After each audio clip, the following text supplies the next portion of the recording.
Hey YouTube, I'm just gonna make a quick video today.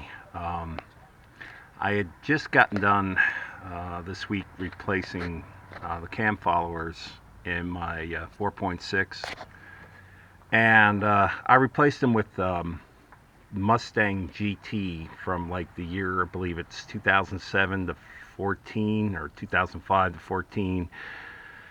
The Mustang GT 500. The cam followers are actually a little bit different design. They have a smaller oiling hole, so it helps build up a little more pressure into the bottom end of the motor. You're not throwing as much oil up on top of the cams. On the top of the head, you don't really need as much oil up there. And they're supposedly about 5 grams, I think, a piece lighter. And allegedly, a couple of sites have claimed that you can gain a few horsepower to the rear wheels because of the lighter mass of the cam followers, which, who knows? That's why I say allegedly. I really didn't do it for that reason. I more or less did it to freshen up the followers. I never did change them out when I had the heads rebuilt. So finally got around to doing that. Anyway, while I was at it, I was going to put my catch can back on the car today. It's one of the items I took off while I was doing this swap with cam followers, and don't mind the motorcycle going by. One of my viewers had asked me about the catch can and if I'd do a video on it. So decided today I would, since I'm going to be putting it back on. They're really pretty easy to put on the car, and what they do, if you're not familiar with what the claims or what they're supposed to do in theory, is usually you have a vacuum hose that goes to the intake manifold, such as this, and that goes up to the elbow on the intake plenum, and generally that will go directly to your PVC valve. On the other side of the engine, I'm going to walk around here, you're going to have a hose that's going to connect to your zip tube up here, and that zip tube is naturally the fresh filtered air that goes through the filter to the motor. And basically the air that is sucked through the engine from the PCV valve is being replaced by fresh filtered air by this hose. So some people have mentioned about the breather that comes with the catch can, and for our modern cars like ours, I don't recommend it. It's not really fitting into the scheme of things. So I'm gonna swing back around to the other side of the motor. All right, this can I have here is from Amazon, and it was fairly cheap. I think it was about $35–40, something like that. It comes with screw-in fittings, different types of fittings, so you can put in different size nipples here to accommodate type of hose that your engine is using.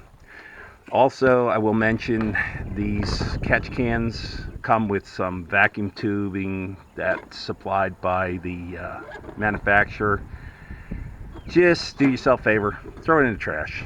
Go down to the store, the auto store, get some tubing to fit the fittings that you need, and use that.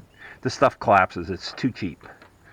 Anyway, getting back to the subject here, the catch can. They do work, by the way. I've had this on my motor for a while now because I do have a tendency to have a little bit more oil coming by the rings because of the top rings being gapped a little wider for the nitrous, because under nitrous and high pressure you start to lose, your ring gap closes up. So my ring gap is actually a little to the larger side to allow for nitrous. Anyway, these do work, and they're probably worthwhile to have. I'm going to show you what I did with mine. I have it mounted here with a hose clamp going through the bracket on my evap system here for the AC, and it basically sits like that, and then I just clamp the hose clamp down, and then I can connect my hoses from the intake manifold to the can, and then the other one from the PVC valve to the can. So you're basically, what you're doing, think of it this way, you're taking the hose and you're cutting it and putting the can in series with the vacuum hose going to the motor, is basically all you're doing. It's a simple series circuit. What I'm going to show you here, I'll set this down. This can comes with a dipstick for checking to see how much oil you have in the can. It's okay. Basically, I just every so often unscrew the can. It unscrews from the bottom, and I'm going to show you what I did with mine. I modified mine a little bit. So, takes a little bit to get unscrewed. Finally get it unscrewed. Before I show you the can part, I want to show you the top part. This is where people can see what's going on. So basically, that side that's marked in is got the little baffle in it, which means that you're going to be connecting the side that has the vacuum coming from the engine to this fitting here, which is marked out. And that makes sense, because if you're pulling air from the motor through this nipple, the air is coming out of the can. I actually reversed the flow on mine, because this is what I've done. I've added a bunch of this steel wool. It's not steel wool, it's like that scouring stuff that they use for pans, pots and pans, and it's stainless steel, so it won't rust. And what I've done, because this will help catch more of the droplets, and it also keeps the oil from sloshing around that's in the can, and so I packed it pretty full with that. Now what I'm going to do is I'm going to put the can back together. Now remember, I said originally this is the inlet side that the air is going to be coming through from the crankcase, going through this and going through that hole and through the nipple to the motor. And then this little screen is supposed to help catch droplets, and I really don't think that's a lot to catch all the droplets. So anyway, let me set the camera down again. What I done is I will close this back up and screw this back on. And I lost the rubber O-ring on this. Well, I didn't lose it, it broke like the first day. But to be honest with you, if you just screw this thing shut, you're really not going to lose a ton of vacuum out of this thing. But what I've done is I've reversed the application of the vacuum and the inlet, so that the side that has engine vacuum, again, let me open this up. The side that has engine vacuum is now the side that has the screen.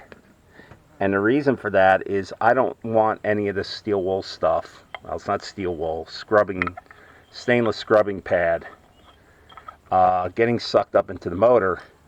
So I'm applying the vacuum to the side with the screen, so that it does not inadvertently, somehow, if a piece breaks off or something, it does not get sucked up into the motor. That's what I did. You don't have to do that. You could hook it up the way it was designed. I just modified a little bit differently. From here, all you're going to be doing, like I said, I'm going to put the vacuum hose from the motor to this nipple, and the PCV valve is going to go to this nipple. And the theory of it is this vacuum hose is pulling the vapors and stuff from the crankcase. Oh boy, I can't talk today. Crankcase, out of the valve cover and the engine is pulling up through this hose. It's going to go into the catch can, and the air is going to be drawn through that screening, and any particles, particulates of oil droplets, water vapor droplets, whatever, are going to get caught in that can. It works pretty well, actually, like I said. And it's pretty simple to do, as you can see. It's a matter of splitting the hose and putting it in line with your PCV valve and the vacuum line to the engine. So it's really easy thing to do. It does help catch a lot of crud that ordinarily would have got sucked back into the motor and sucked down into your intake and burned in the engine. Now you can just collect that stuff and dump it out when you do your oil change. So that's basically it in a nutshell. That's the catch can. That's how it works. It's simple to do. It's not too hard, and I believe it is worth the the 30-40 minutes of labor it may take you to install it. And that's all I have on it. I hope you guys enjoyed the video. I will put a link to this particular can from Amazon in the description. So thanks for watching, and have a great day.